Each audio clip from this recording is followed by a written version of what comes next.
Mis hermanos, es un privilegio y a la vez un gozo poder llegar hasta sus hogares y poder compartir este tiempo juntos, poder reflexionar en la palabra de Dios. Siento la presencia de Dios conmigo aquí. Ustedes saben, me conocen, soy llorón. Y espero que esté con ustedes también esta presencia que siento esta mañana acá con nosotros en la casa. Que la gloria del Padre, del Hijo y el Espíritu Santo se puedan manifestar en sus hogares. Aleluya. Es una bendición poder compartir este tiempo juntos. Espero que el Señor nos ayude para poder salir adelante y este tiempo pueda pasar, pueda superarse y pronto nos encontremos nuevamente celebrando al Señor en un culto. Hoy es un día en que recordamos la resurrección de nuestro Señor Jesucristo. Por eso el mensaje de esta mañana se llama "La muerte ha sido devorada por la victoria de la resurrección de nuestro Señor Jesucristo". Así que, mis queridos hermanos, yo les voy a pedir allí en sus casas, tienen sus Biblias, busquen allí la primera carta del apóstol Pablo a los Corintios en el capítulo 15. Primera Corintios capítulo 15. Vamos a leer el versículo 53 hasta el 58. Tengo anotado aquí desde el 54, vamos a leer desde el 53. Amén, amén, amén, amén. Ya encontraron el capítulo 15 de Primera de Corintios. Vamos a leer la palabra del Señor. Para los que recién se conectaron, Primera Corintios capítulo 15, leemos el versículo 53 hasta el 58. Dice la palabra del Señor de la manera que está escrita: porque es necesario que esto corruptible se vista de incorrupción y esto mortal se vista de inmortalidad. Y cuando esto corruptible y esto de inmortalidad, entonces se cumplirá la palabra que está escrita: sorbida es la muerte en victoria. ¿Dónde está, oh muerte, tu aguijón? ¿Dónde, oh sepulcro, tu victoria? Ya que el aguijón de la muerte es el pecado, y el poder del pecado la ley, mas gracias sean dadas a Dios, que nos da la victoria por medio de nuestro Señor Jesucristo. Aleluya. Aleluya. Bueno, hermanos queridos, es una bendición poder compartir la palabra. El mensaje de hoy, les decía, se llama "La muerte ha sido devorada por la victoria del Señor Jesucristo", por la resurrección del Señor Jesucristo. Bienvenidos los hermanos que han estado en conexión desde que comenzamos. Los que se acaban de conectar, bienvenidos. Los que se siguen conectando, bienvenidos esta mañana. Mis hermanos, es un momento especial en el que podemos reflexionar, pero también conmemorar la resurrección de nuestro Señor y Salvador Jesucristo. El domingo anterior estuvimos participando de la Santa Cena. Estuvimos conmemorando la muerte y resurrección del Señor a través de la participación de la Santa Cena. Pero esta mañana vamos a gozarnos en la gloriosa victoria que nuestro Señor Jesucristo tuvo sobre la muerte al resucitar, sobre el infierno, sobre la tumba, que no lo pudo retener.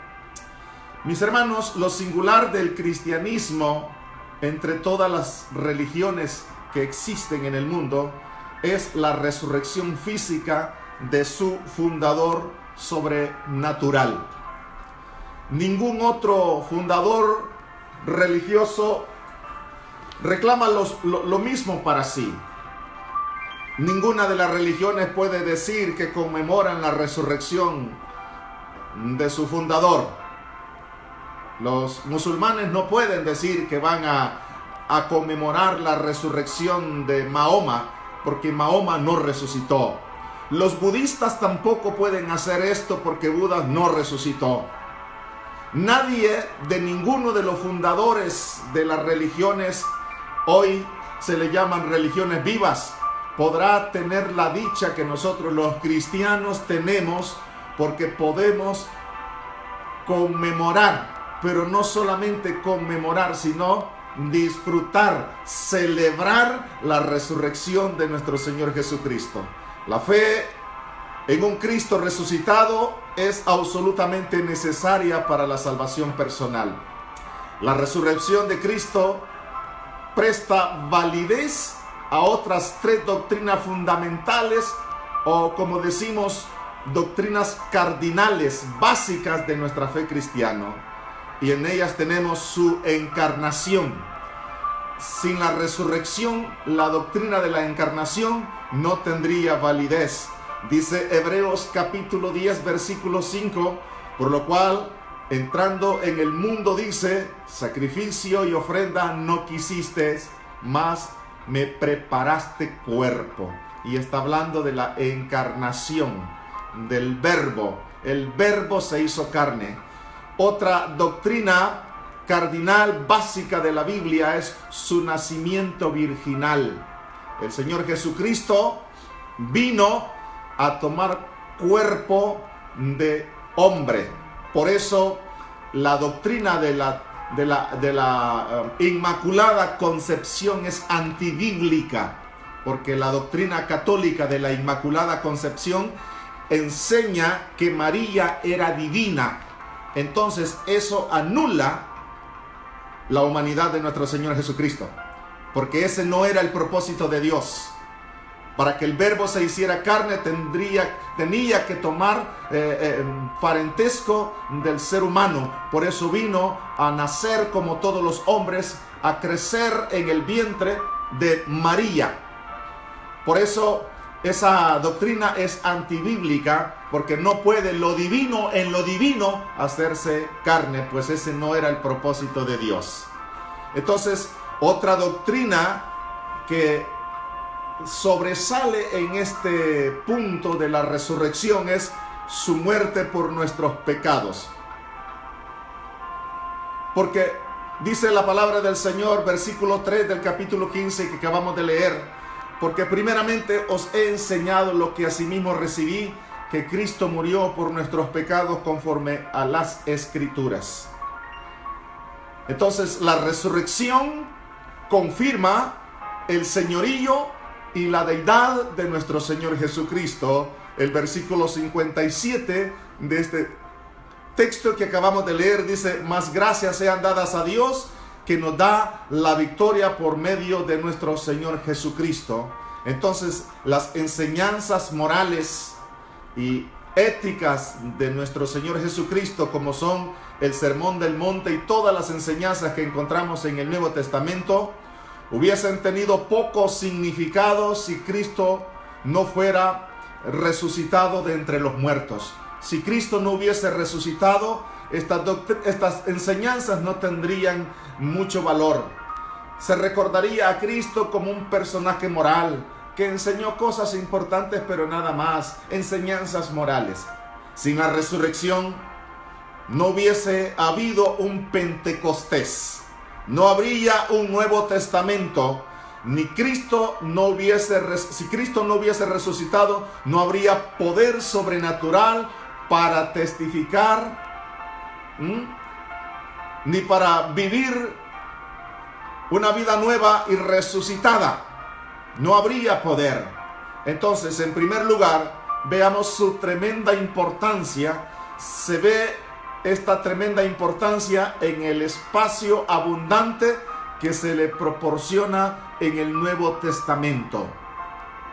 Se declara específicamente más de 100 veces en el Nuevo Testamento la doctrina de la resurrección.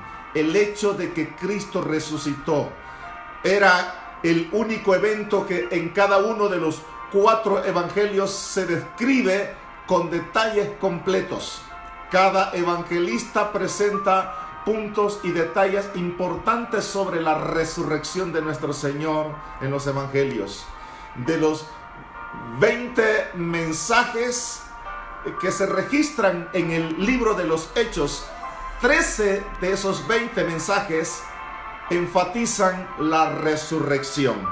En segundo lugar, mis hermanos, si Cristo no hubiese resucitado, si no hay resurrección, esto sería triste. Entonces, el significado de la resurrección es sin duda más evidente en las consecuencias aterrorizantes y devastadoras enumeradas por el apóstol Pablo en 1 Corintios del capítulo del versículo 12 al versículo 19 del capítulo 15 de 1 Corintios. Dice el versículo 12: pero si se predica de Cristo que resucitó de los muertos, ¿cómo dicen algunos de entre vosotros que no hay resurrección de muertos? Le está hablando a la gente de la iglesia de Corinto, que muchos de ellos negaban la resurrección.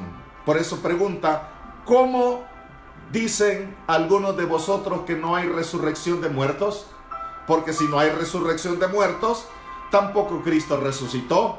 Y si Cristo no resucitó, vana es entonces nuestra predicación, vana es también nuestra fe, y somos hallados falsos testigos de Dios, porque hemos testificado de Dios que Él resucitó a Cristo, al cual no resucitó, si en verdad los muertos no resucitan.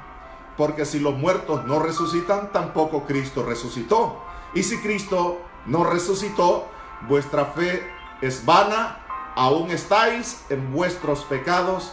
Entonces también los que durmieron en Cristo perecieron. Si en esta vida solamente esperamos en Cristo, somos los más dignos de conmiseración de todos los hombres. Esto es lo que el apóstol Pablo describe si Cristo no hubiese resucitado. Entonces, si Cristo no resucitó, Cristo mintió y decepcionó a sus seguidores. El Pentecostés era una imaginación disparatada. Nuestra experiencia cristiana no es más que ilusión.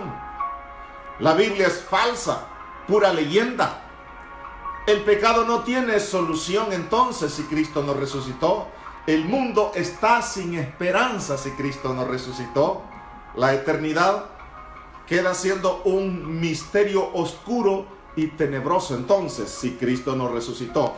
Pero en tercer lugar, veamos algunas pruebas de la resurrección de nuestro Señor y Salvador Jesucristo. El hecho de la tumba vacía y la resurrección física de Cristo. Fíjense que hay quienes enseñan que la resurrección era meramente espiritual y que Cristo no resucitó corporalmente de la tumba. Esto no puede ser, porque todos los hechos de los narrativos del Nuevo Testamento contradicen tal teoría.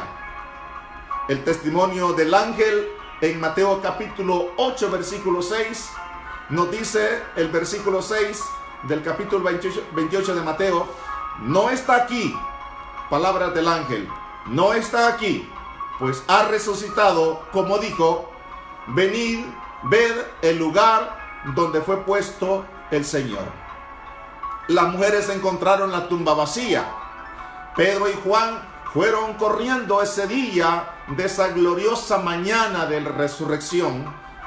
Fueron corriendo Pedro y Juan y encontraron vacía la tumba. Los soldados romanos que custodiaban la tumba, que eran alrededor de 36 soldados, no hubiesen permitido el robo del cuerpo de Cristo. La tumba estaba sellada. A los soldados se les pagó para mentir. Ellos conocían perfectamente, porque mis queridos hermanos, hay un detalle muy importante que encontramos tanto en la muerte como en la resurrección del Señor. La Biblia nos enseña que cuando Cristo murió, en ese momento hubo un terremoto. Y la Biblia dice que las rocas se partieron, que el templo se partió, que el velo se rasgó de arriba abajo. Pero también dice que las tumbas de muchos justos, de muchos santos, fueron abiertas y resucitaron en ese momento glorioso que Cristo estaba muriendo por nosotros. Qué misterio más impresionante, que Cristo con su muerte estaba dándonos vida. Pues los que estaban sepultados de hace mucho tiempo ahí resucitaron, y la Biblia dice que anduvieron apareciéndoseles a algunos por allí. Ahora, el detalle también es que cuando Cristo resucitó, también hubo un terremoto. Una señal que Cristo había resucitado. Y un detalle bien importante es que el ángel llegó a remover la piedra para mostrar a los que estaban allí que Cristo ya no estaba en la tumba. No es que el ángel fue a quitar la tumba para que Cristo saliera, o que el ángel vino para resucitar a Jesús. Eso no enseña la Biblia. El ángel vino para remover la piedra. Entonces los soldados estaban muy conscientes de todo lo que vieron. Ellos fueron a dar la noticia de lo que pasó. A ellos se les pagó para mentir. Si ustedes pueden comparar ahí Mateo 27, 63 al 66 con Mateo 28, 12 al 15, encontrarán el contraste. Cómo ellos fueron a dar el informe de la resurrección de Cristo y cómo los sobornaron para que mintieran. Ningún ladrón hubiera dejado a los lienzos tan ordenados en la tumba con los que estaba envuelto el Señor Jesucristo desde el viernes que lo pusieron allí. Sus discípulos le conocieron y le tocaron. Todavía tenía las marcas de los clavos en las manos. Él dijo: vean, y mostró sus manos. Yo soy. Cristo dijo que no era un espíritu. Él les dijo: yo tengo cuerpo. Un espíritu no tiene cuerpo, pero yo tengo, tóquenme. Mirad mis manos y mis pies, que yo mismo soy. Dice Lucas 24:39. Palpad y ved, porque un espíritu no tiene carne ni hueso, como veis que yo tengo. El hecho de que muchas de las teofanías, es decir, apariciones de Cristo, suceden después de la resurrección, demuestra que este hecho es glorioso e innegable.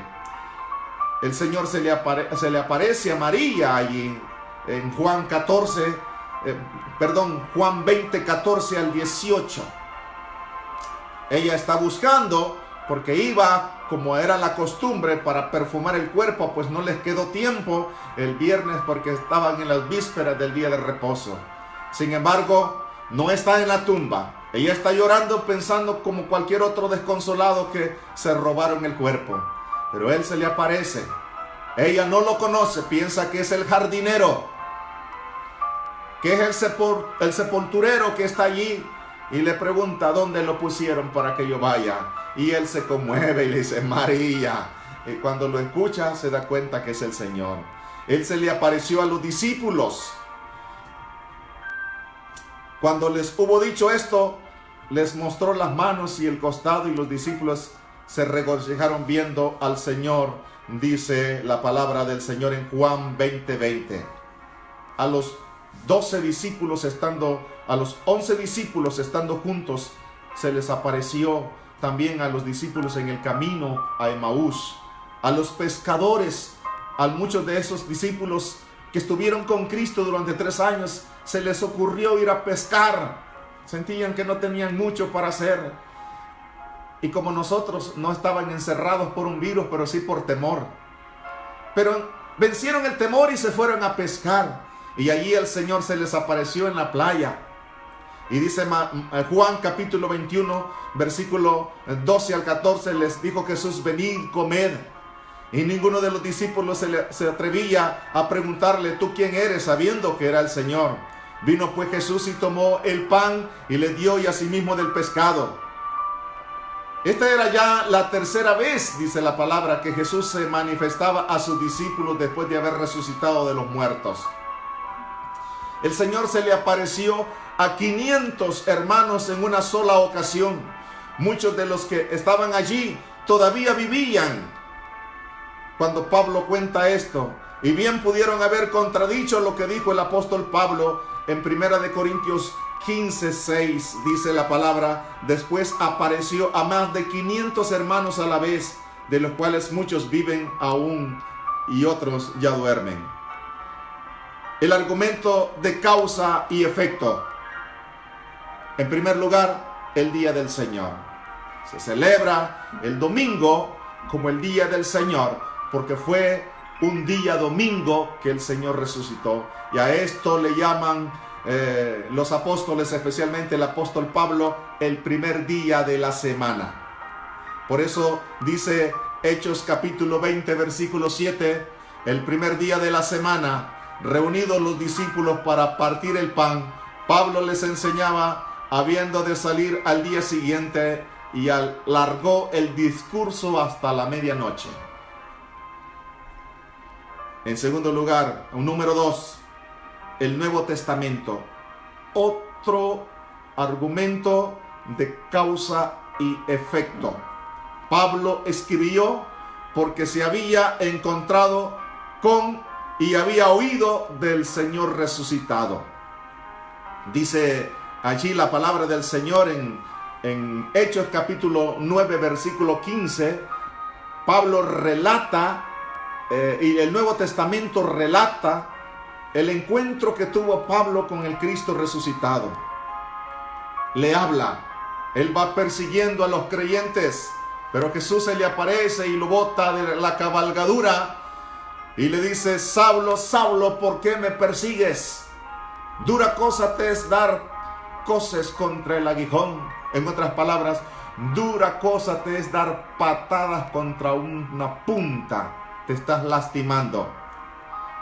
Y él dice: ¿quién eres, Señor? Y Jesús contesta: soy Jesús de Nazaret, a quien tú persigues. Y él se dio cuenta que Jesús no estaba en la tumba, ni se habían robado el cuerpo como se había difundido entre la gente en Jerusalén. Hoy se da cuenta que Jesús está sentado en el trono. Él se dio cuenta que la resurrección era verdad.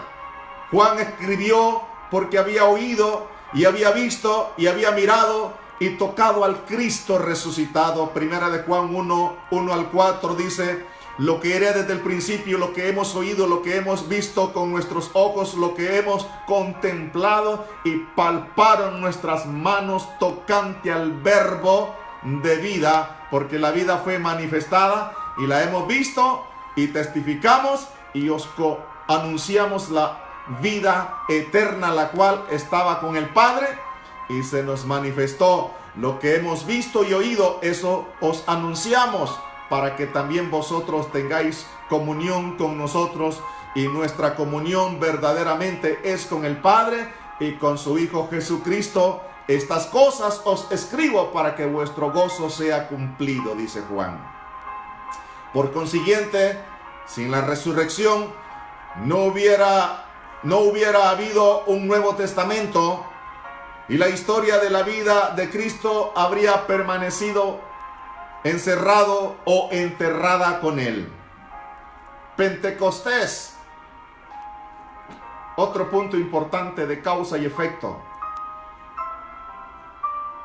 El Señor Jesucristo les dice en San Juan 16:7: pero yo os digo la verdad, os conviene que yo me vaya, porque si no me fuera, el Consolador no vendría a vosotros, mas si me fuere, os lo enviaré.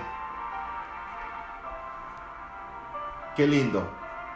El Señor les da lo mismo, la misma recomendación ya en Hechos, cuando se les aparece y les dice: quedaos vosotros en Jerusalén hasta que seáis investidos de poder desde lo alto, porque dentro de no muchos días Él les asegura, iban a recibir el poder del Espíritu Santo, iban a tener al Consolador.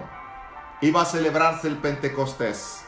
Cristo había dicho que el Espíritu Santo no podría venir hasta que se fuera Él. El Cristo resucitado prometió el Espíritu Santo. Así que sin la resurrección no habría Pentecostés ni habría poder. Sin la resurrección, mis queridos hermanos, hoy nosotros no tuviéramos el poder del Espíritu Santo. Hoy no habrían milagros de sanidad. Hoy no habrían tantos milagros que nosotros hemos experimentado. Sin la resurrección no habría impartición de bautismo del Espíritu Santo. La iglesia cristiana, otro argumento de causa y efecto que vemos acá. La iglesia cristiana triunfante con sus himnos, adoración y ministerio ha sido un efecto glorioso por más ya de 2000 años. La gran causa es la resurrección. En cuarto lugar, veamos un poquito sobre el poder de la resurrección. Mis hermanos y amigos, la resurrección declaró la deidad y la omnipotencia de nuestro Señor y Salvador Jesucristo. La resurrección demostró el poder de Cristo sobre las leyes de la descomposición, la gravedad en su ascensión y sobre la muerte misma. La resurrección aseguró al mundo el poder de Cristo para perdonar el pecado y para destruir las obras y el poder de Satanás para todo aquel que cree. Por eso San Juan 3:16 dice que Dios nos envió a su único Hijo para que todo aquel que en Él cree no se pierda, mas tenga vida eterna. Ese creer no tendría valor sin la resurrección. Mis hermanos, mis amigos queridos, usted puede creer en el Cristo resucitado y eso causará un tremendo efecto en su corazón y en su vida. Cristo le cambiará la vida si cree en su persona y en su resurrección. El Cristo resucitado dijo en Mateo capítulo 28, versículo 18 al 19, y Jesús se acercó y les habló diciendo: toda potestad me es dada en el cielo y en la tierra. Por tanto, id y haced discípulos a todas las naciones, bautizándolos en el nombre del Padre, del Hijo y del Espíritu Santo. Esto no sería posible si Cristo no hubiese resucitado. Y es más, esta palabra se las dijo el Señor después de resucitado. En quinto lugar, veamos un poquito sobre la resurrección, el propósito de la resurrección. Para proveer a todo aquel que cree una vida nueva y el poder de la resurrección. Para que sea la vida cristiana una realidad. Todo creyente experimenta una resurrección espiritual. Todo creyente puede conocer el mismo poder supernatural que empleó Dios cuando resucitó a Cristo de entre los muertos. Ese es el poder que recibimos cuando venimos a Cristo. Ese es el poder que recibimos cuando experimentamos el nuevo nacimiento. Ese es el poder que recibimos cuando tenemos el bautismo en el Espíritu Santo. La vida cristiana es el vivir la vida de Cristo, o sea, la manifestación de la vida de Cristo en nosotros. Por eso el apóstol Pablo dijo en Gálatas 20:20, y ya no vivo yo, con Cristo estoy juntamente crucificado, dijo el apóstol, y ya no vivo yo, mas Cristo vive en mí, y lo que hoy vivo en la carne, lo vivo en la fe del Hijo de Dios, el cual me amó y se entregó a sí mismo por mí. Para garantizar a todo aquel que cree una resurrección futura, física y una eternidad bendita e inmortal. Pero también para proveer a todo aquel que se arrepiente, a todo aquel que cree, a todo aquel que obedece el Evangelio, no solo una vida resucitada, sino también un Señor resucitado que puede ser conocido, amado y servido. En Apocalipsis capítulo 1, versículo 18, el Cristo resucitado dice, y el que vivo y estuve muerto, mas he aquí que vivo por los siglos de los siglos. Amén. Y tengo las llaves de la muerte y del Hades. Pero también este poder está para asegurar nuestra justificación. El poder de la resurrección a nosotros nos justifica. Romanos 4:25 dice, el cual fue entregado por nuestras transgresiones y resucitado para nuestra justificación. Para declarar fuerte y claramente la realidad del pecado y que todo hombre debe arrepentirse, virar hacia Dios y prepararse para la eternidad. Mis hermanos queridos, es necesario, es importante que nosotros nos demos cuenta que con Cristo nosotros tenemos una eternidad. Lucas capítulo 13, versículo 3 dice, os digo, no antes, si no os arrepentís, todos pereceréis igualmente. Mis amados amigos, el arrepentimiento es lo que le conduce a experimentar el poder de la resurrección de Cristo en su vida.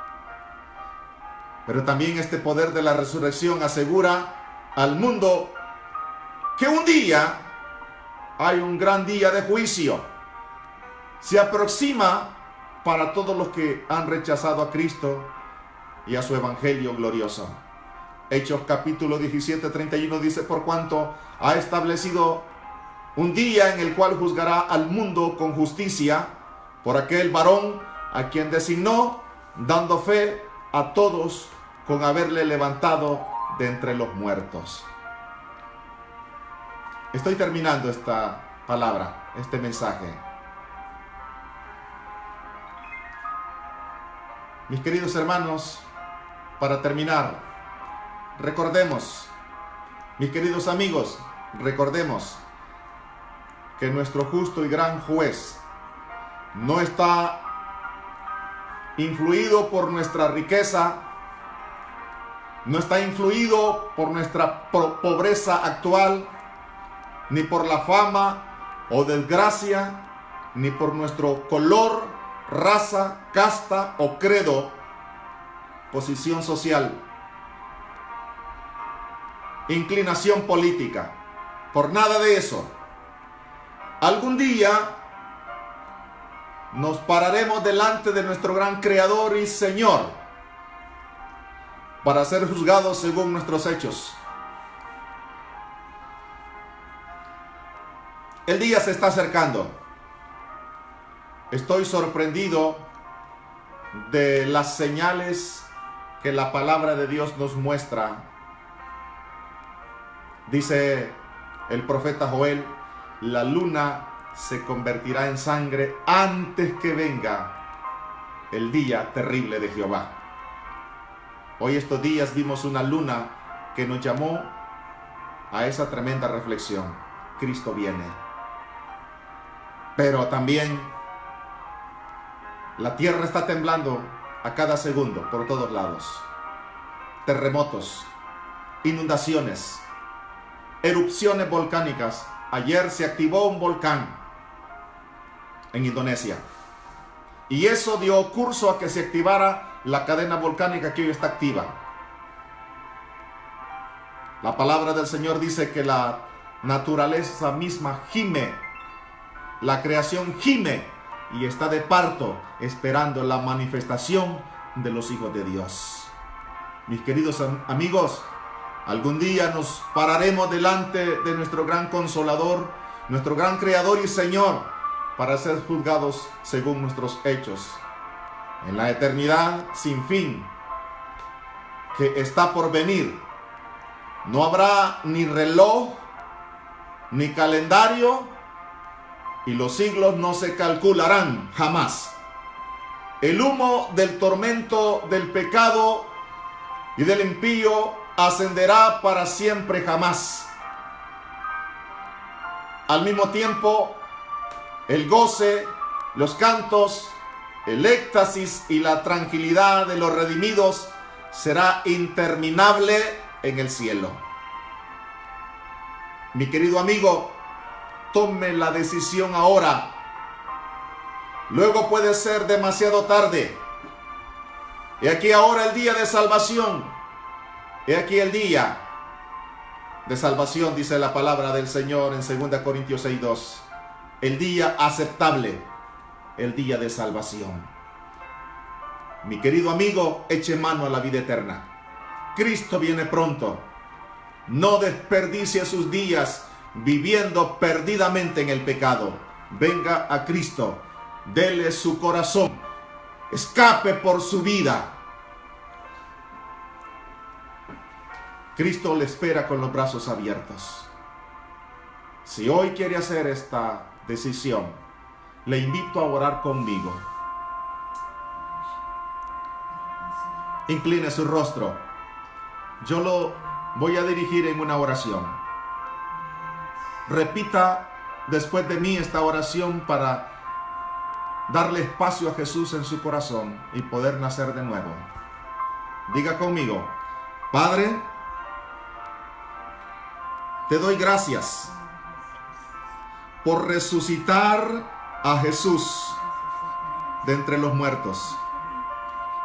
Porque su muerte, aún su muerte, no tendría tanto valor ni garantizaría la salvación si no hubiese resucitado. Pero Señor, gracias por resucitar a Cristo, porque hoy puedo comprender el gran amor que hay en tu corazón hacia mí.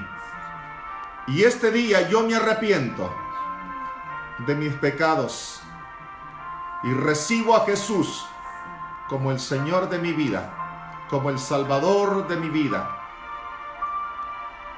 Límpiame, Señor Jesús, con tu sangre. Límpiame, Señor, de todas mis maldades. Regenera mi vida. Hazme nacer de nuevo, Señor. Me arrepiento de toda maldad.